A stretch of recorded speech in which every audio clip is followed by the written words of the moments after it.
Yesterday, it could have been even worse. And this is a pattern and this is a theme. Now, we don't talk about every single one of these stories in great detail, but when you start to see a pattern emerge, you have to isolate it. Which is, yesterday there were people that were protesting in favor of the Israeli hostages, so the hostages that were still being held by Hamas. And this illegal alien Egyptian lunatic, Islamist, Mohammedan, shows up with Molotov cocktails and attempts to try to kill all of the pro-Israel Jewish protesters that are out there, and with a makeshift flamethrower. Now, praise the Lord that this guy didn't just come with a gun. He tried to be really, just grotesque in how he was going forward. I don't think anyone died, thankfully, but that situation is still unfolding. Let's go to cut 230.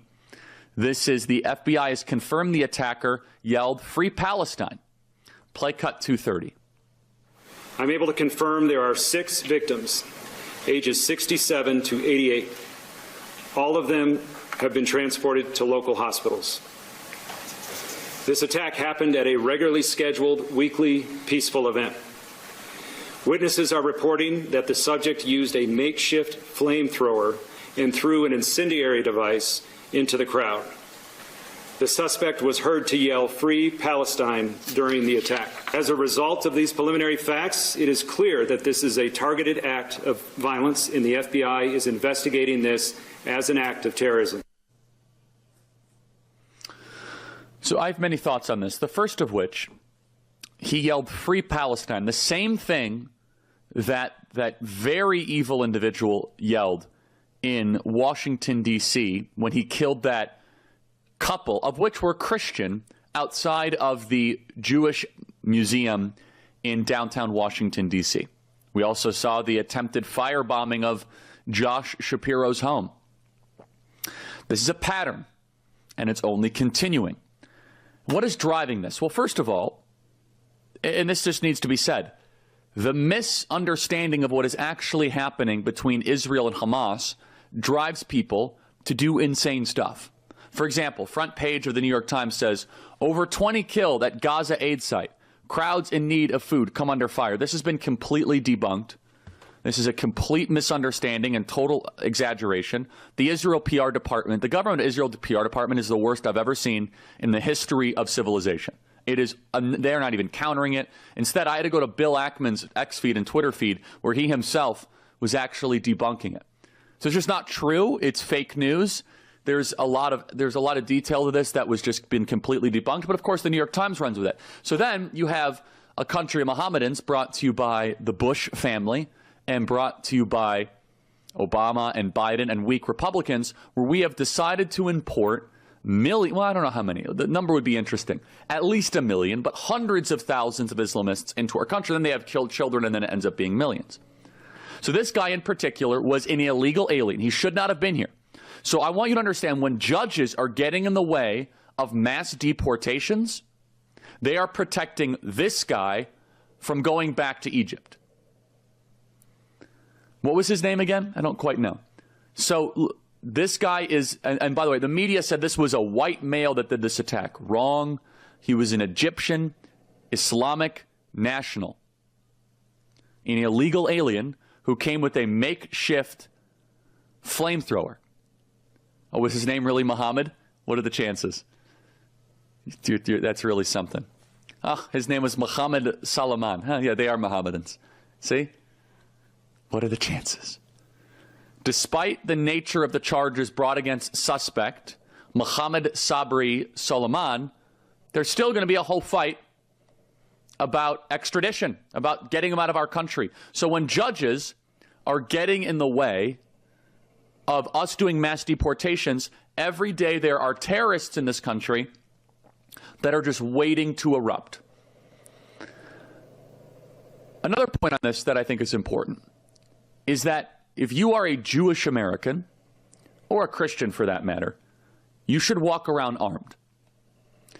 If you are a Jewish person in this country, you should never leave your house without a firearm. I hate to talk this way. I don't want to try to scare you. I don't want you walking around with certain paranoia. But I'll tell you a story. Last week I was in the Fox News green room, and they have the most wonderful makeup artists, and Fox has been great to us, and it's been a mutually wonderful relationship for almost 13 years. In fact, yeah, it's 13 years ago was my first Fox News hit while I was a senior in high school.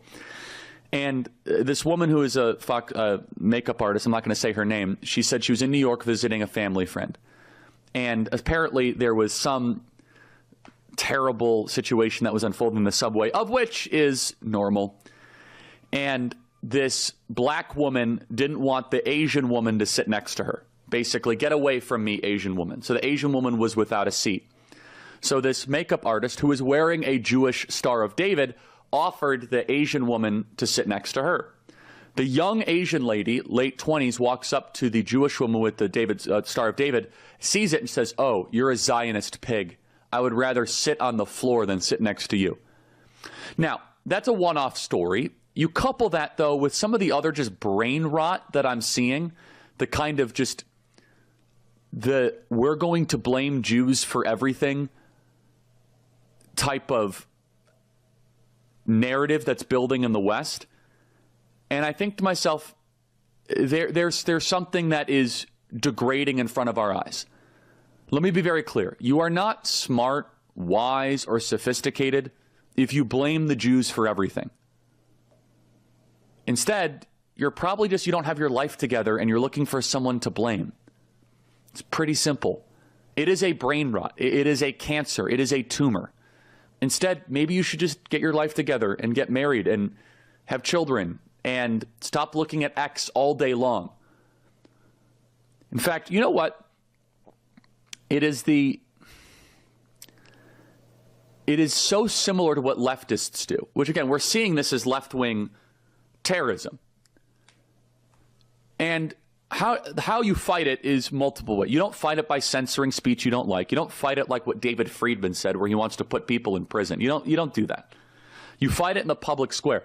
But just to speak as real talk as possible, if you're a Jewish person, you should have a firearm on you at all times. And then that comes to also the tough love.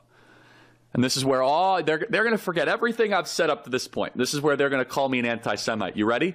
Even though that Charlie honors the Shabbat, he's writing a book on the Shabbat, he's learning biblical Hebrew, this is where they're going to call me an anti-Semite. But it's true. To the Jews of America, how are you still voting Democrat, and why are you still giving money to the institutions and the charities and the political parties that hate you and want you dead? My tolerance with the American Jews that are giving money and playing footsie with the American left is nothing. In fact, my patience has completely run out. If you want to just be independent, go be like, some of these other new thinkers that are just kind of in the middle, and I don't like either party. But if you are an American Jew and you are continually giving your own philanthropic dollars to nonprofits that hate you, let me be even more blunt. If you as a Jewish American, if you as a Zionist, whatever you want to say, are not to the right of Pat Buchanan on immigration, then what exactly are we doing here?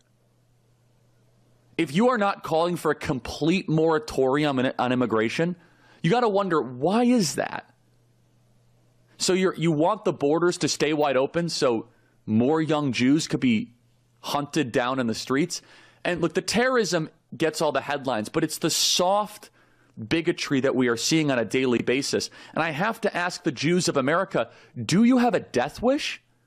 I mean, I'm saying that as bluntly as possible. You should say no more Muslims coming into America. Why is it that the ADL, I'm going to go to the ADL website, well, they're going to blame the right for this. It's somehow Charlie Kirk's fault that this Egyptian Mohammedan is throwing Molotov cocktails. The ADL is helping protect you and your community from anti-Semitism and extremism on the streets, online and on campus. Thank you for fighting hate for good. You want to fight hate for good? Stop bringing them into your country. By the way, the Mohammedans, there's over 60 Muslim-majority countries they can go to. Go to Tunisia. Go to Libya. You can go to Syria. They got a new leader. More than 24.1% of the world's population is Muslim, with an estimated total of approximately 1.9 billion.